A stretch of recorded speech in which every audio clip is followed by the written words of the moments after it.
Shiatsu, used for centuries to treat and balance the body. Hi, I'm Christina Biergo, licensed Shiatsu massage practitioner, and I'm going to show you today some points to use for nausea.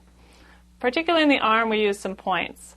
The most common point is along the crease line between the two tendons, going up 2 thumb widths, and finding that point and just giving it some nice gentle massage.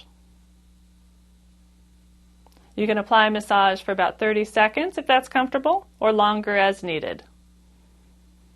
Sometimes the other arm will be more effective, so find what's right for you. Nausea, also some other points to use are along the crease line itself. And this is a matter of preference. Different people prefer different points, so perhaps just going along the whole crease line from one side to the other. And if there's a particular point that feels better, just stay there and apply pressure. Remember to do the other side as well. Applying pressure along the crease line and noting if a particular point feels good and enjoying that. Shiatsu for nausea, very simple techniques you can apply today.